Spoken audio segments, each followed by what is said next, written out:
ওলামা ইকরামদের মধ্যে ইখতিলাফ রয়েছে যে কুরবানি করা ওয়াজিব না সুন্নাত।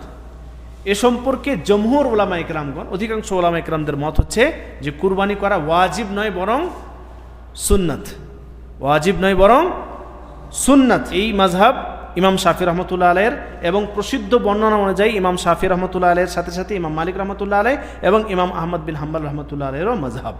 দ্বিতীয় দল যারা ওয়াজিব বলেছেন, যেরকম ইমাম আবু হানিফা রহমতুল্লাহ আলাই এবং শেখুল ইসলাম ইমাম ইবনে তাইমিয়া রহমতুল্লাহ আলাই এই মতটিকে বেশি পছন্দ করেছেন যে কুরবানি করা ওয়াজিব। ইমাম আহমদ বিন হাম্বল রহমতুল্লাহ আলাই তিনি বলছেন আল উযহিয়াতু সুন্নাতুন ওয়া লাইসাত বিওয়াজিবাতিন, কুরবানি করা সুন্নাত, ওয়াজিব নয়।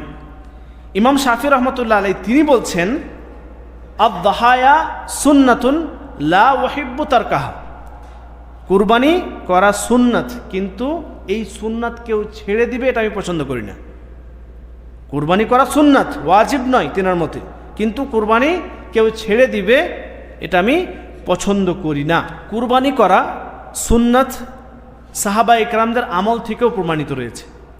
লোকেরা যাতে এটাকে ওয়াজিব না ভাবে সেজন্য সামর্থ্য থাকা সত্ত্বেও আবু বকর সিদ্দিক রাদিয়াল্লাহু তাআলা আনহু, ওমর ফারুক রাদিয়াল্লাহু তাআলা আনহু, আব্দুল্লাহ ইবনে ওমর রাদিয়াল্লাহু তাআলা আনহু, আব্দুল্লাহ ইবনে আব্বাস রাদিয়াল্লাহু তাআলা আনহু, বিলাল রাদিয়াল্লাহু তাআলা আনহু, এভাবেই আবু মাসউদ আনসারী রাদিয়াল্লাহু তাআলা আনহু, তিনারা কুরবানি করতেন না, মাঝে মাঝে ছেড়ে দিতেন।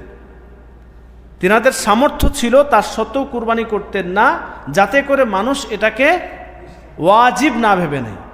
তো সাহাবায়ে কেরামদের আমল থেকেও স্পষ্ট হয় যে কুরবানি করা সুন্নাত, ওয়াজিব নয়, কিন্তু আমরা ছেড়ে দিব না। ইমাম শাফি রহমতুল্লাহ আলাইহি তিনি কি বললেন যে আদ-দাহায়া সুন্নাতুন লা উহিব্বু তারকাহা, কুরবানি করা সুন্নাত কিন্তু এটা কেউ ছেড়ে দিবে এটা আমি পছন্দ করি না।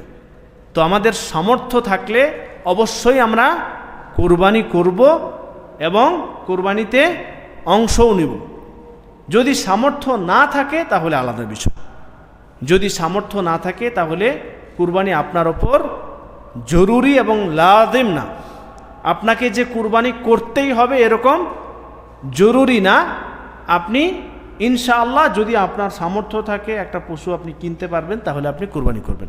সামর্থ্য থাকলে অবশ্যই আপনি আপনার তরফ থেকে, আপনার পরিবারের তরফ থেকে কুরবানি করুন।